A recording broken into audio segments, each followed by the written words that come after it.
Everyone has a story. I get them to tell it. Welcome to the Aaron Bender Podcast, conversations with media personalities about their personal and professional lives and journeys. Really appreciate your support. Whether you're watching on YouTube or nightly at 11 p.m. Pacific or 2 a.m. Eastern on DB&A TV at dbnatelevision.tv or streaming with the DB&A TV app on Amazon Fire, Roku, and Apple TV, or listening to the podcast on your favorite platform. Before we get to my conversation with Jorge Sedano, a little about my story. I'm a widowed dad of two girls who just lost their mom, a grieving husband, a man in recovery trying to reconnect with the world with fresh eyes, faith, and perspective. A college journalism professor, a white guy in a world of injustice, a 20-year broadcast media veteran who had his dream job, then lost it.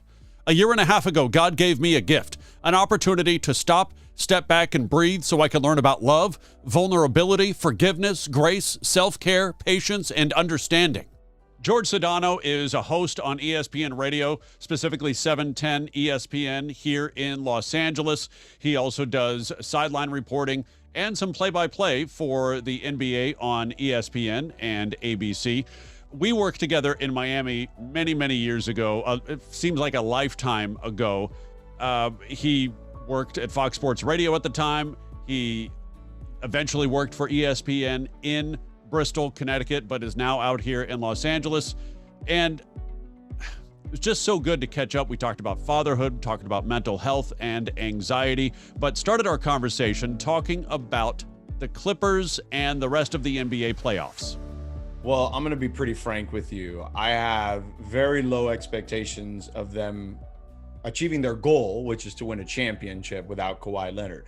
Could they still possibly win this series against Utah, Aaron? Yeah, it's possible. If Paul George goes supernova and goes crazy and reverts to being the Paul George that we saw when he was 22 and 23 years old and not 31 when he was with Indiana going up against LeBron and Wade and Bosh and those guys, maybe.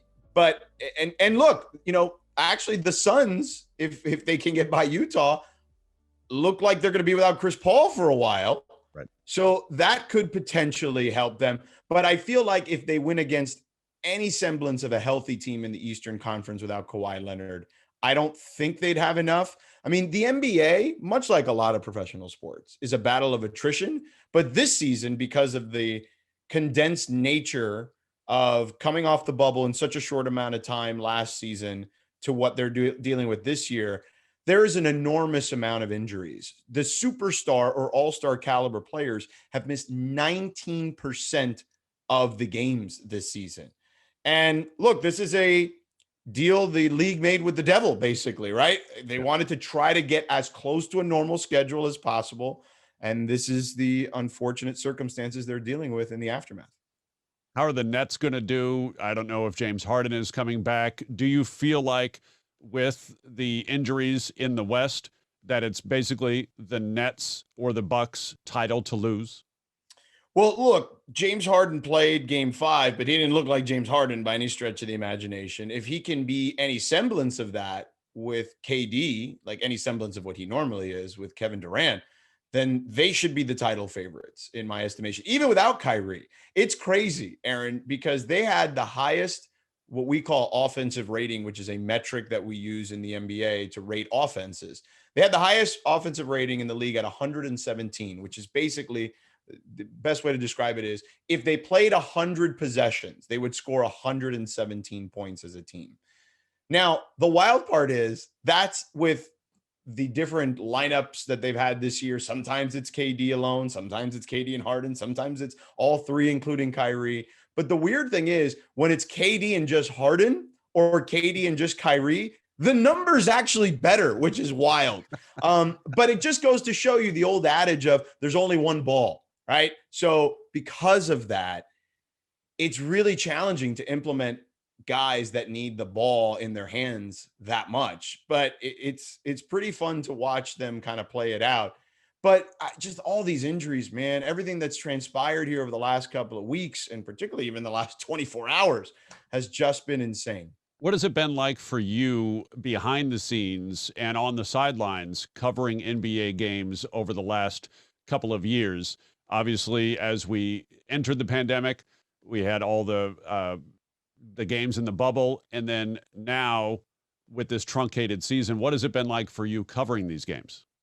It's been wild. It's been pretty wild because you took for granted the fact that you just walked into the arena, you had everything kind of done a certain way, and you didn't really think about any of the things we've thought about since March 13th, I guess, of 2020, when Rudy Gobert and that whole situation with the Jazz and Thunder happened. Uh, the first game I went back to was eerie, is the way I would describe it, because I did not participate in the bubble. I was home with the family at that time. And the first game I did was this season, and there were no fans. It was literally like being at a scrimmage, is what it felt like, despite the fact it was a regular season NBA game that counted in the standings. And you're just kind of looking around and you feel like you're in this alternative universe, maybe in the Matrix, like Elon Musk likes to say that that he believes we're in. But it was weird. And as the season has gone on, I went to games that had some fans, and there was, a difference certainly when there was fan interaction, even if it was small. My first game with fans, if I recall correctly, it was either Arizona or Indiana. And so it was either Definitely not California. No, definitely not California. It was either Phoenix or Indianapolis. And there were like 2,000 people there. And you could feel it a little bit, but it was weird because these arenas had gone to pumping sound through the speakers into the game to try to resemble what a regular game experience would be like. And I felt like their mix was off a little bit. So as the fans started to come back in. Yeah. So they eventually kind of fixed that. And then more and more fans were able to get in. I did do a game at Staples Center where there were fans. It was a Laker game, I think, against the Jazz, I want to say. Yeah, it might have been the Jazz. And, you started to feel a little bit. They got the mix better. More and more fans started to pack these buildings. Dude, I was at a game 3 of the Clippers-Dallas series in the first round. It was the first time the Mavs were going to allow as close to full capacity as possible. And when I tell you that I could not hear my producer or the broadcast the first quarter, I'm being dead serious and honest with you. I did my first hit, and prior to the hit, I told my producer, hey, I can't hear the broadcast. And I'm like finger in my ear, IFB in the other ear. And now Sedano's reporting. So I said, I am not going to hear the toss. So you need to count me down as loud as you can from the truck and just tell me, go, George, and I'll go. And that's exactly how I did the first hit. And I even said, because I'm on camera with a finger in my ear, so I was like, we're here in Dallas at the American Airlines Center, a deafening crowd here for the first time. They've had 17,000 back in the building. And then I went into whatever my spiel was going to be, but I wasn't joking. That was not for effect. That was absolutely what was transpiring. It was so bad during the game that I had to get a headset to be able to hear. Wow. Yeah, because I still just couldn't hear the broadcast. So the first handful of hits I did during the game, it was that way. So, but I'll be honest with you, it was cool to just have the atmosphere back. And I think that next season we'll see that real atmosphere back pretty much in every arena is my hope and my guess. So yeah, it has been a journey of sorts, from what felt like a scrimmage to maybe what felt like a glorified practice and maybe like a summer league game, to eventually like, this feels like a little bit like a regular season game in a city where a team stinks. There's only a few thousand fans there. The team's not very good, although these teams are probably really good. So that was still weird, to finally, hey, we're in the playoffs. We've got a decent amount of people here, and it kind of feels like an NBA game again. Did you feel any kind of either anxiety or unease being around that many people for the first time in a year? I went to a food festival a week or two ago. It was outside, so no masks or anything like that, but you had about 1,500 people, and I didn't really put my finger on it until that night or the next day. Like, oh, okay, that uneasiness that I was feeling was kind of that crowd anxiety that I really hadn't been in that environment in so long. I definitely had it. And it started at the airport, to be honest with you. Oh, yeah. Okay. Because the first time I went back to an airport, I was going to LAX, and it was that trip to Phoenix, which was my first trip of the season. And luckily, short flight, an hour and change, whatever it is. But I had to, the only flight I could get as far as the time I needed to get there at, and the time I could leave LA because of the kids and the family and all the things I've got going on, was mid-morning, I want to say. Okay. So these flights from LA to Phoenix, as you know, are on these small little jets. Yes. So you're not even going down a normal jetway.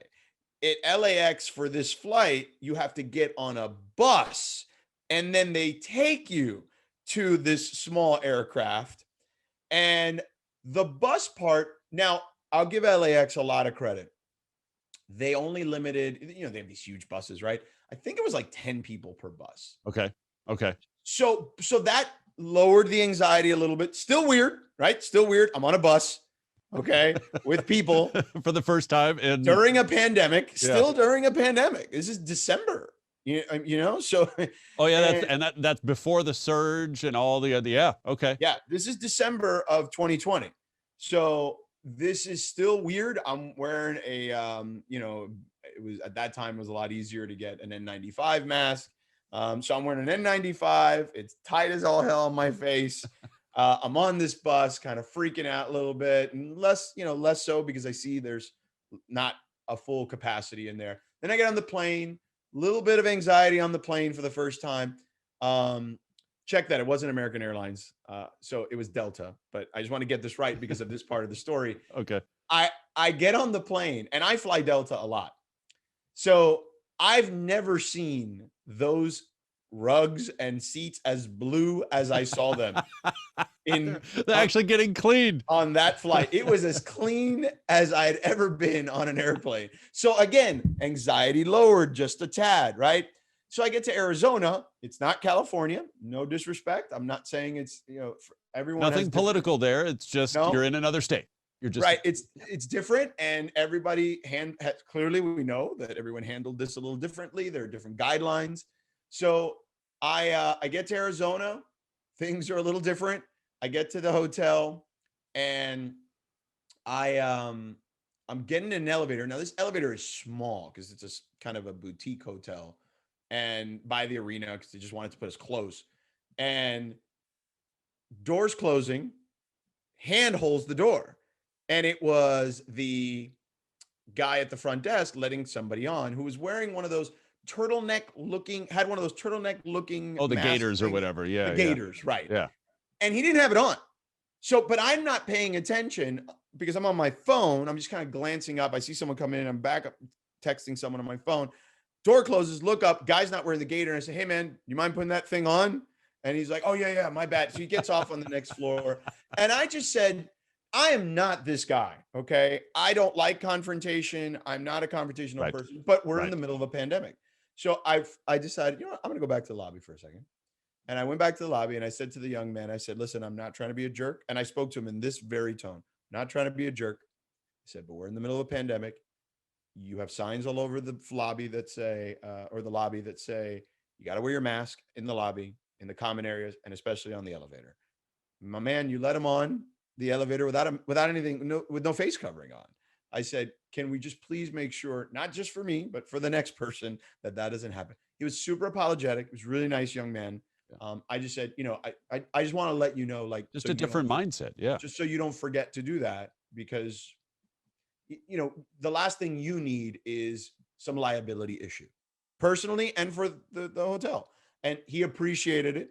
And again, I think it's the way you talk to people. Yes. If I would have gone there and said, what the bleep? I can't believe you bleep and did that. But I spoke to him really calmly. And I think maybe this is the parent in me that understands now that I didn't make that connection, but yes. The certain tone, if you want things to resonate, a tone matters, right? And I think that's just a good lesson for life in general. That if you want buy-in and you don't want confrontation, your tone matters. And look, I have crappy tone at times. I get it. So I'm more conscious of it. So anyway, that was my first experience.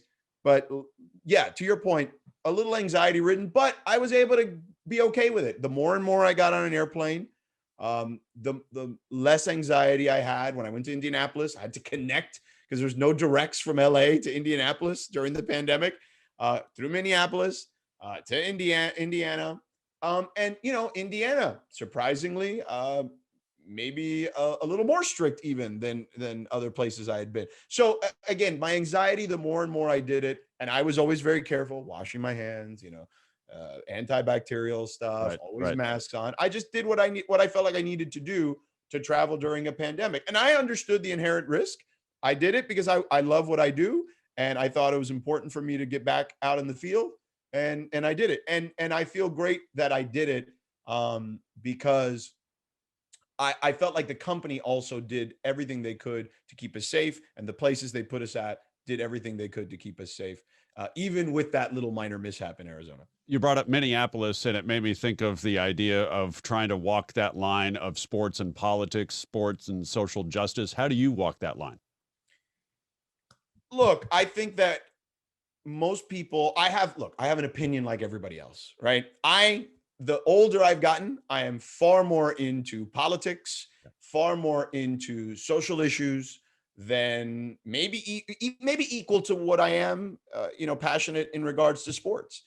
And I think that sometimes it's harder to kind of suppress those to some extent. And I don't mean that like someone's telling me I can't talk about. I mean it in a way of like, people come to me because they want to hear sports. Now, there are plenty of moments, as we've seen over the last year and change, and certainly beyond that, going back to, I don't know, the 68 Olympics, right? Sports and politics cross-pollinate plenty. Now, when those moments arrive, I feel like, okay, I'm ready to have those conversations. Some people are not comfortable having those conversations, Aaron. But again, it goes back to what we just discussed. It's about tone. I'm not here to chastise you to believe what I believe in. I'm here because I'm paid to have an opinion. That's my job when I do a talk show, particularly on radio or on television. So I feel like having the proper tone allows you to convey your message. And chances are we live in a world that's so polarized that they're not going to care for what you have to say, but at least maybe some people will listen, because if you come correct with your tone, you at least give yourself a fighting chance to have people at least engage in an adult conversation or listen in to what it is that you bring to the table. And I would imagine a lot easier now, where it's not just you in a booth with a microphone and this is my opinion and this is the only one that matters, but now teamed up with somebody like LZ Granderson and Scott Kaplan. LZ, we've had on the podcast before, where you can have a discussion, and in doing so, you get all these other opinions that maybe the listener can hear, like, oh, okay, they're having a discussion. It's not some fiery debate. It's not some where it's like, okay, this is my opinion, this is the only one that matters. You have a discussion, and I would imagine it's a little bit easier to have those discussions now. No question about it. I don't think there's any question. And again, I just think it's all about the proper context. People come to us for a couple of reasons: an escape and for sports. Because Lord knows that we talk way more nonsense than we do even sports on a given day. Okay. We will sit there and debate whether the new Papa Cantilla Dodger dog is equally as good or worse than the old Farmer John Dodger dog.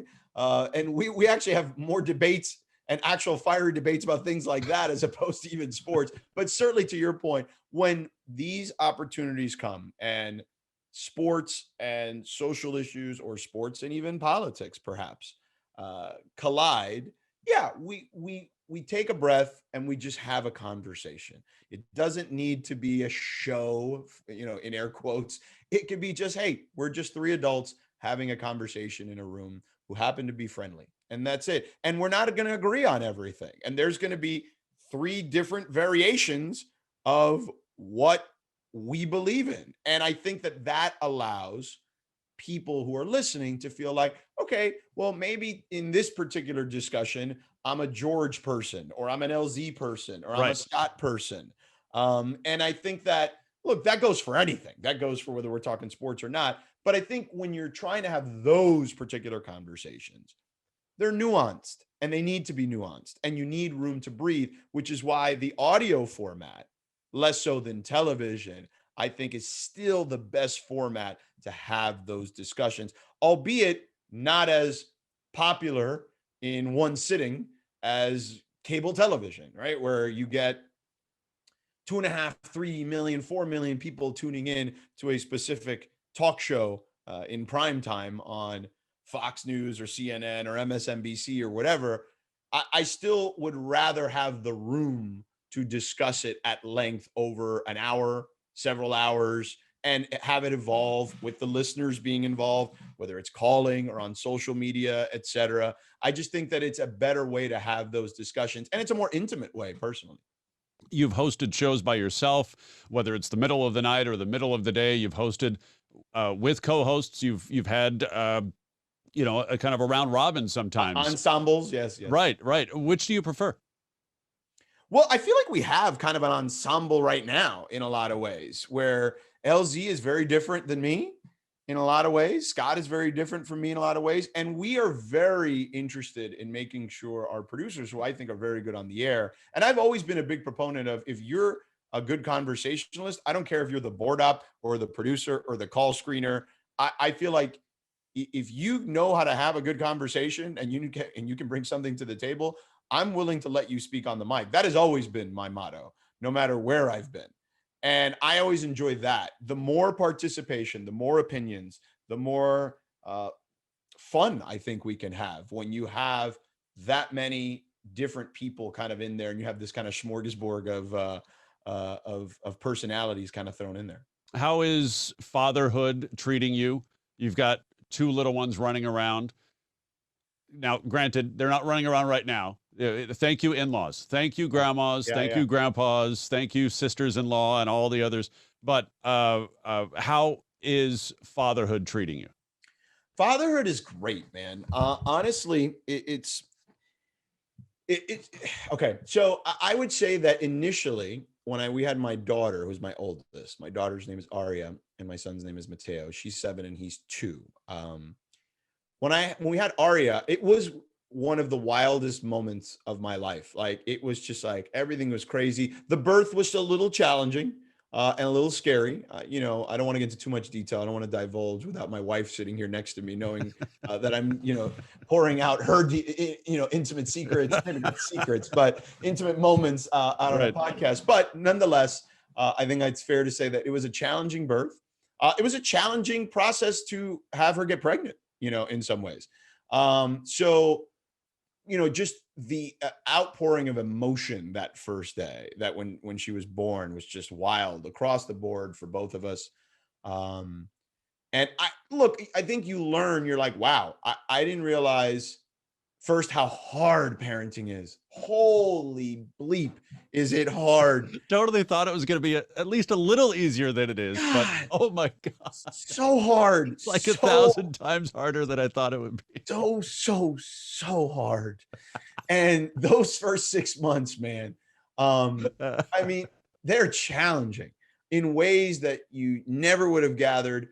And, you sit there and you wonder about sleep and, I'll figure it out. And, of course I've gone and, in my partying days, I used to stay up all night and all. Yeah, that's fine. But you still would find a way to sleep for 12 hours the next day or whatever the hell you needed to when you were 21 or 22, if you went out on a bender somewhere, pun intended. Yeah. But that's not the case. Cause what? That baby's waking up in a couple of hours, probably earlier, earlier than usual. Yeah. Probably in 2 or 3.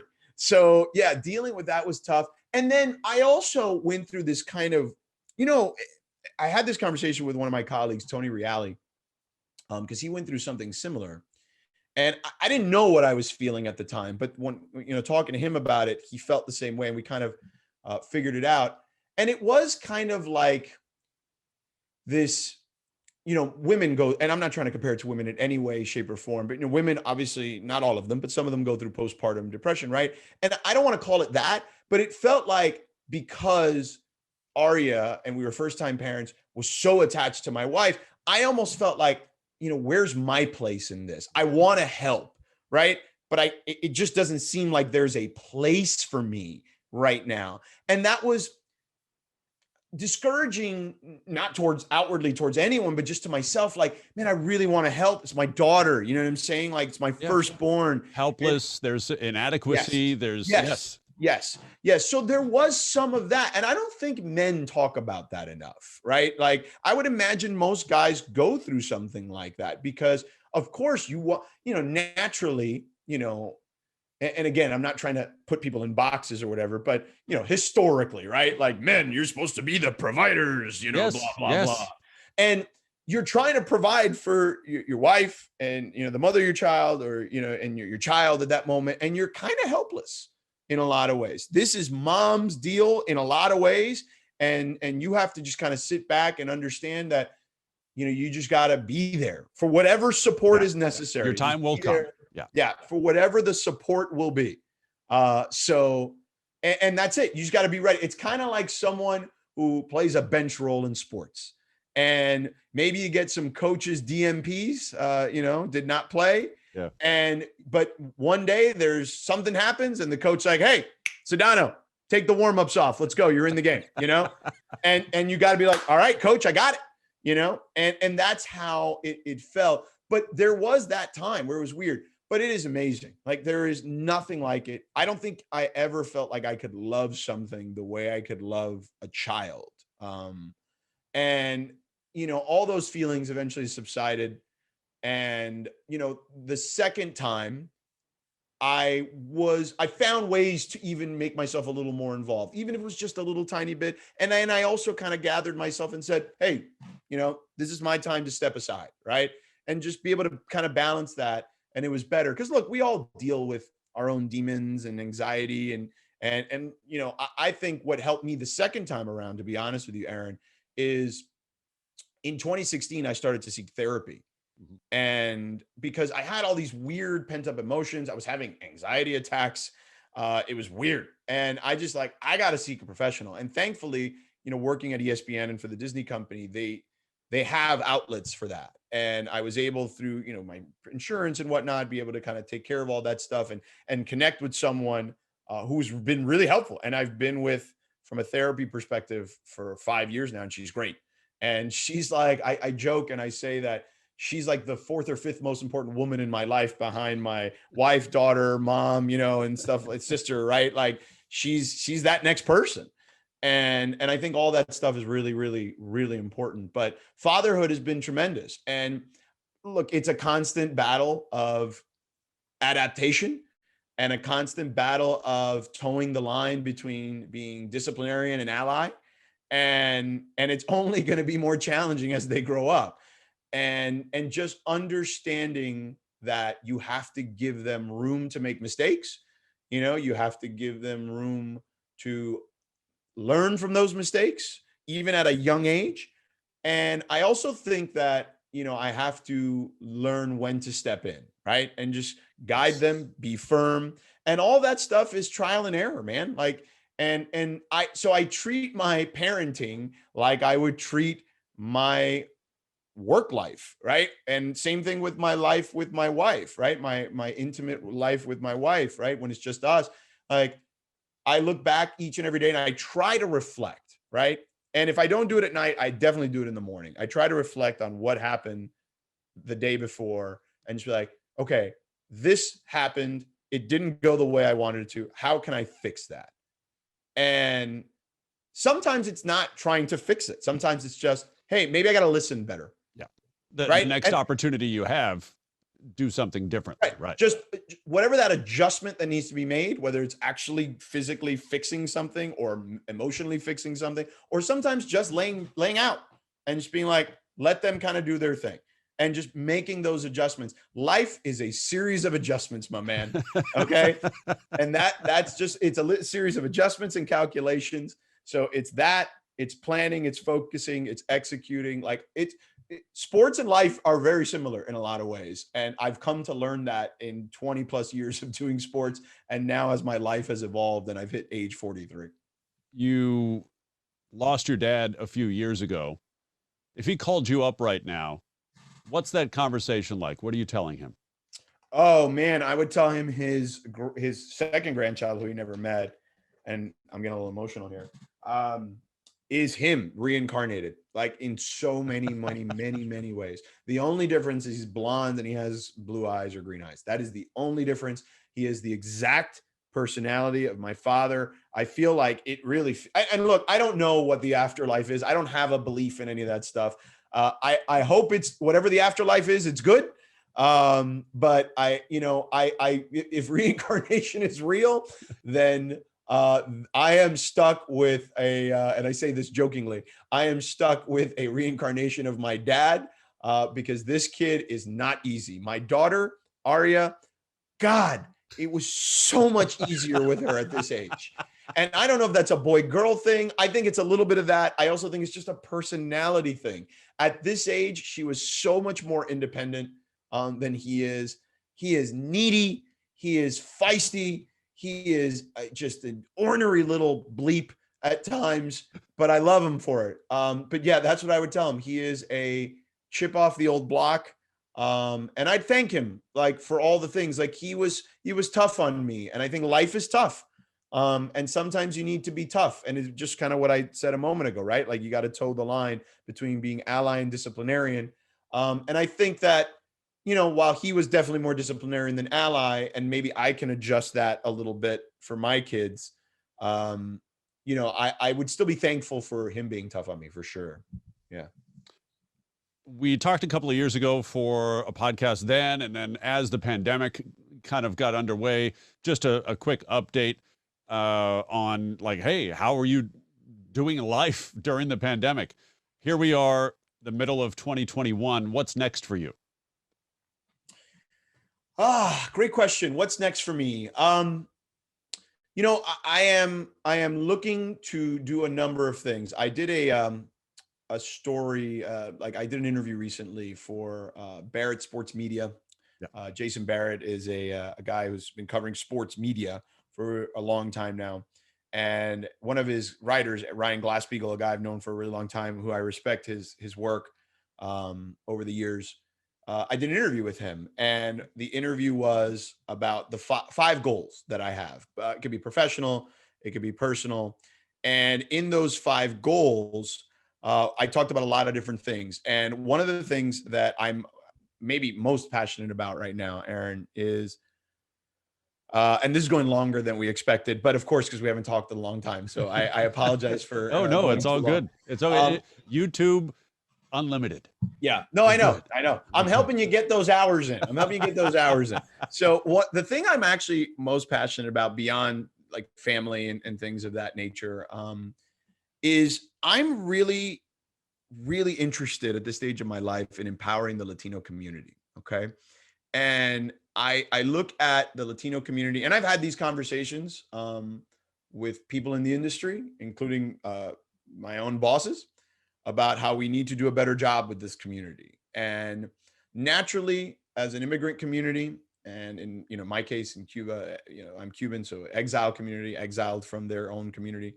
I feel like the natural inclination of the immigrant community, regardless of whether they're Latino or not, is put your head down, don't make waves, right? Go work, and that worked for my parents' generation. There's no question.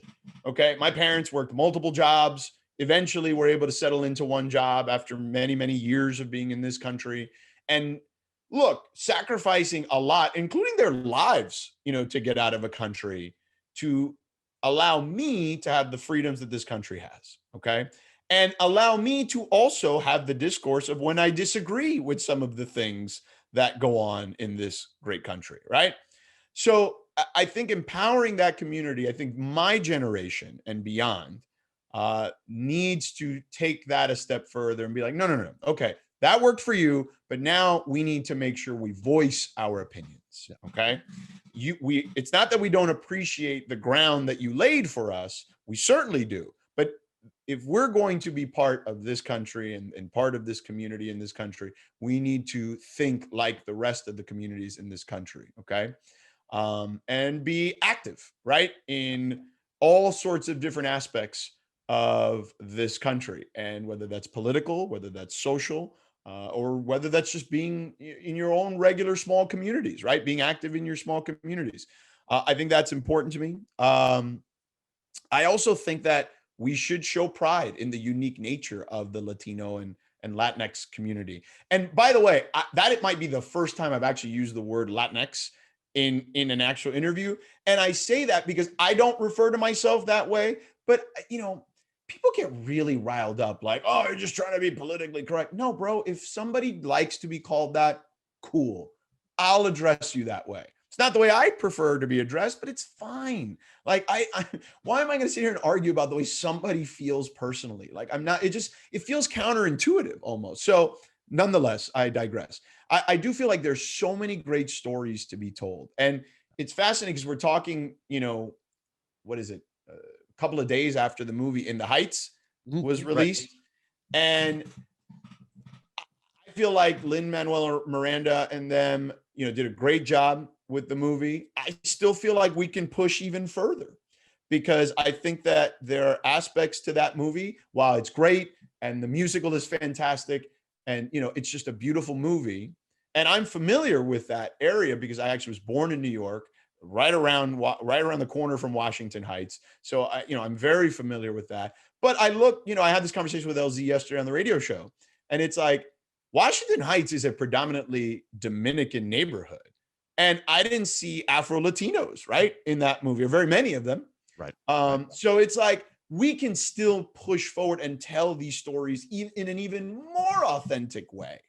And that to me is something like I want Latinos to be like, yo, we are part of this. We are here. We are 19% of the country. We're going to be 30% of the country in 2050. Like, we need to establish ourselves and understand that we have power here in some way, shape, or form, and that we should be active in that sense. And I'm not saying just power to dominate. I'm saying power because we don't show as a community our own we don't show our own ability to be part of the process, right? Like we don't take that opportunity to be part of the process, whether that's in politics or in the community or, socially, et cetera, et cetera. Now, I think there's more and more of that, but I think we can do an even better job of that. So I think that we need to be represented better in the media. I think that we need to be represented better in beyond the media, right? In the entertainment industry, in politics. I think that we need to do a better job. And that is the type of stuff that I'm really interested right now. And that out of the 5 goals that I mentioned, I'll just quickly tell you the other ones. Yeah. Provide guidance. I'm big into trying to help as many people as possible. Young kids growing up in this business or trying to get into this business. It's hard. Albeit they have different avenues, YouTube, for example, that you and I did not have growing up, right? Right. We talked about kind of the work-life part of it, mental health. I think that stuff is important. Just living more in the moment, enjoying kind of the moments you have in life and trying new stuff, right? I've been trying to push myself at this stage of my life. Hey, I got to evolve, man. I got to try new stuff, each and every day or as much as I can. But the Latino aspect of this, Aron, to me is by far the thing outside of my immediate family that I'm most fascinated in trying to help move forward. Because I think as a community, we need to tell these lovely stories. We need to be empowered more, and we need to empower ourselves some more. And I think it starts with just kind of ourselves. We're not a monolith. Puerto Ricans think different than Mexicans. Cubans think different than Dominicans or Hondurans. And I think that as we, move past those first generations, the second, third, fourth, fifth generations, we got to be more united. We're not always going to agree on everything. White people don't agree on everything. Black people don't agree on everything. But I think we just need to be more united in general to be able to kind of take that opportunity to show ourselves into our particular communities and show ourselves into just kind of what our place in this particular country. I'm going to let that kind of stand alone. And I will preface this question by saying I wanted to ask this before you talked about your goal and really just kind of improving and elevating the voices in the Latino community. have you found in LA a decent Cuban place yet? Oh man, yeah, absolutely.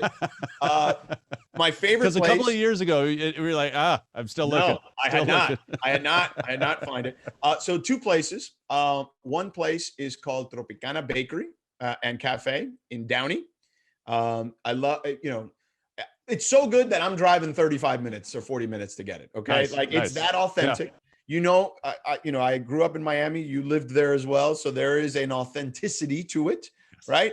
And I think that that place certainly has it. The gentleman who is the owner, Mel Sr., is a Cuban who came here on the Peter Pan exchange when young children were exchanged, allowed to leave the country to start, anew in different parts of the world. And he ended up in Southern California, where most Cuban kids ended up in Florida or New York, New Jersey area. Right. He ended up here in Southern California. There's a small Cuban community in Glendale as well, which is cool. And the other place is called El Cochinito, which means the little pig. And it's in Silver Lake. And they are also fantastic. Probably as good a Cuban sandwich as I've had anywhere in the country, including Miami. Wow. And nice. So those are my 2 spots: Tropicana Bakery and Cuban Cafe in Downey, and El Cochinito in Silver Lake. So here in Santa Clarita, there is a Cuban place. I've not tried it yet, but the next time you're driving up to 5, maybe to go up north or wherever, I invite you to stop by. I'll text you the name of it because I don't know it off the top of my head, but there's probably only one in all of Santa Clarita. So you could probably just search Cuban Santa Clarita. But you're like an honorary Cuban, having lived in Miami. So I mean, you can judge. I trust your taste buds. All right. I'll pop over there and I'll give you a review. Then maybe I'll go, and then I'll be like, all right, let your taste test. Yes. Now let me do my taste test, and then we can figure it out. George, it was good catching up with you. Tell Kelly and all the kids I say hello. And because I know grandma's just about to knock on the door with one of the babies. Grandma's good. She gets extra time with the little guy. She's fine. But I appreciate it. But yeah, same to you, brother. You and the girls, and the kids. I love you guys. Thank you for doing this. I'm sorry it took so long to do it. It's just been a strange time, as we all know. Totally. Love you, brother. Thank you, man. All right, man. Be good. Thanks for watching the Aron Bender podcast here on YouTube or DBNA TV, streaming on the DBNA TV app on Amazon Fire, Roku, and Apple TV, or online at dbnatelevision.tv. That's nightly 11 p.m. Pacific, 2 a.m. Eastern. You can find me at aaronbender.com. Email me guest ideas or comments, aaronbendermedia@gmail.com. Be well, and thanks for watching.